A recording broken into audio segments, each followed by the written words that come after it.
Madam Secretary. Announcements by City Council members and staff regarding upcoming and recent events and recognition of citizens. Now, Mr. Burns. Yes, sir. Mayor, as you know, we're gathered here today in our pink shirts to bring awareness to the fight against breast cancer here in Fort Worth and across the globe. But tonight I ask my colleagues' indulgence in allowing me to use my announcement time to talk briefly about another issue that pulls at my heart. Ron, would you go ahead and run the parents of Asher Brown, who you can see above, complained to school officials in the Cypress Fairbanks ISD outside of Houston that their son was being bullied and harassed in school. The bullies called him faggot and queer. They shoved him, they punched him, and in spite of his parents' calls to counselors and principals, the harassment, intimidation, and threats continued. For years, it continued.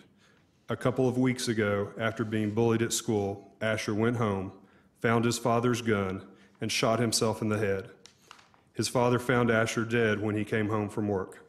Asher was 13 years old. I'd like for you to look at his face.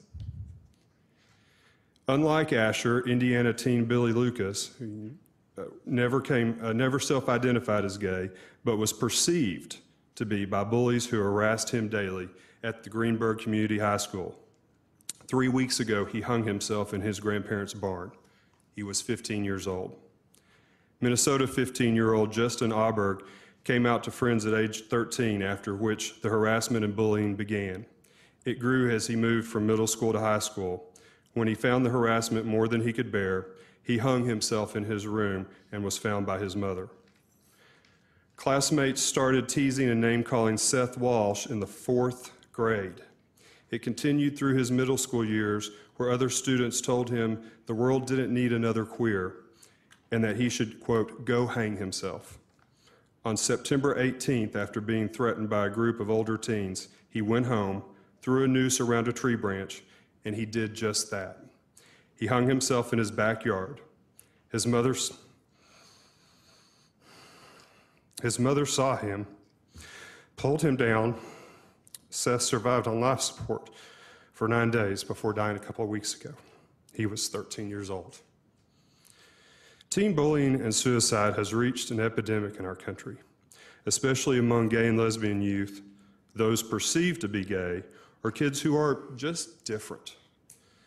In recent weeks, New Jersey teen Tyler Clementi jumped off a bridge to his death after his roommate outed him on the internet.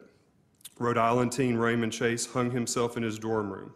And we learned just yesterday of Oklahoma teen Zach Harrington, who killed himself after attending a city council meeting in Norman, Oklahoma, where speakers made disparaging anti-gay remarks. There is a conversation for the adults in this room and those watching to have, and we will have it, that this bullying and harassment in our schools must stop and that our schools must be a safe place to learn and to grow. It is never acceptable for us to be the cause of any child to feel unloved or worthless, and I am committed to being a part of that conversation. But tonight, I would like to talk to the 12, 13, 14, 15, 16, and 17-year-olds at Paschal and at Arlington Heights and at Trimble Tech High Schools, or at Daggett and Rosemont Middle Schools, or any school in Fort Worth, or anywhere across the country, for that matter. I know that life can seem unbearable. I know that the people in your household or in your school may not understand you, and that they may even physically harm you. But I want you to know that it gets better. When I was 13, I was a skinny, lanky, awkward teen who had grown too tall too fast, who would stumble over my own feet. I was the son of a Methodist church pianist named Jeanette and a cowboy named fittingly Butch in Crowley, Texas. As their son and as a kid in a small town, there was a certain image of who I thought I was supposed to be. But as I entered adolescence, I started having feelings that I didn't understand and couldn't explain, but I knew they didn't mesh with the image of what I thought I was supposed to be. I was a sensitive kid, but friendly. I was a band dork. I played basketball, but not very well. I was teased like all kids, but I was fairly confident and I didn't let it bother me much. One day when I was in the 9th grade, just starting Crowley High School, I was cornered after school by some older kids who roughed me up. They said that I was a faggot and that I should die and go to hell where I belonged. That erupted the fear that I had kept pushed down, that what I was beginning to feel on the inside must somehow be showing on the outside. Ashamed, humiliated, and confused, I went home. There must be something very wrong with me, I thought, something I could never let my family or anyone else know. Catch your breath.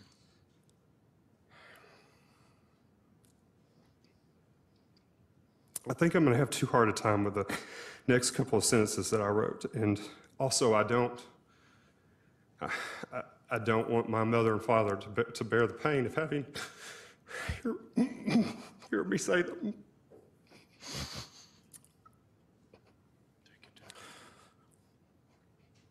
Take your time. So I will just say, and I'll skip ahead, I have never told this story to anyone before tonight. Not my family, not my husband, not anyone. But the numerous suicides in recent days have upset me so much and have just torn at my heart. And even though there may be some political repercussions for telling my story, this story is not just for the adults who might choose or not choose to support me. This story is for the young people who might be holding that gun tonight, or the rope, or the pill bottle. You need to know that the story doesn't end where I didn't tell it on that unfortunate day. There is so much more. Yes, high school was difficult. Coming out was painful. But life got so much better for me. And I want to tell any teen who might see this, give yourself a chance to see just how much better life will get. And it will get better. You will get out of the household that doesn't accept you. You will get out of that high school, and you never have to deal with those jerks again if you don't want to. You will find and you will make new friends who will understand you, and life will get so much better. I look back and my life is full of so many happy memories that I wish I could share with those whose photos were shown up above earlier and those who have taken their lives. Memories that I wish I could share with the 13-year-old version of me on that very unfortunate day. If I could, I would take the 13-year-old me by the hand and take him to the campaign office in 1992 of then Governor Clinton, where for a very speechless moment, my now partner J.D. Engel and I saw each other for the first time. I would take that 13-year-old me to the first day of spring in 1999 on a West Texas ranch hilltop, surrounded by a dozen head of black Angus cattle who thought we were there to feed. And as the sun set, turning the sky pink and purple and orange in a way that only a West Texas sunset can, I jabbed my hands into my jeans pocket and pulled out 2 rings that I'd literally spent my last dollar on, and slipped one onto JD's hand and asked him to spend the rest of his life with me. I would take the 13-year-old Joel to election night in 2007 in a room filled with countless family and friends, erupting in cheers when it became clear that I would win my first election, so that they could see the love and support for me that was in the room that night. And I would take the 13-year-old me to just a few days ago at Baylor Hospital to see our dad.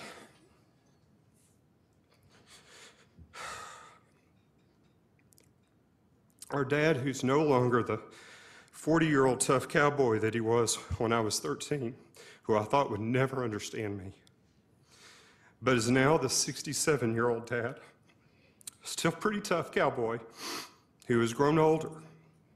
And the 13-year-old me would see me today holding my dad's weathered hand and see my dad as he woke up from his operation and him squeeze my hand and look up at me and say,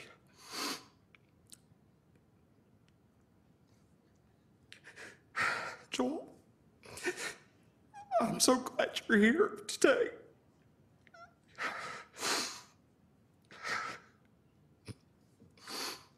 And me say back to my dad, "I am too, Daddy. I am too." To those who are feeling very alone tonight, please know that I understand how you feel, that things will get easier. Please stick around to make those happy memories for yourself. It may not seem like it tonight, but they will. And the attitudes of society will change. Please live long enough to be there to see it. And to the adults, the bullying and the harassment has to stop. We cannot look aside as life after life is tragically lost. If you need resources, please check out the trevorproject.org online. And you can call me and I will get you whatever resources you need. My number is 817-392-8809. I want to thank those in this room for allowing me this time. And to JD and the rest of my family, I'm sorry for you learning of this painful personal story in this public way for the first time. But know that I am able to tell it because of your love for me. And Mom and Dad, I'm alive today because you love me. Again, attitudes will change. Life will get better. And you will have a lifetime of happy memories if you just allow yourself and give yourself the time to make them. Thank you.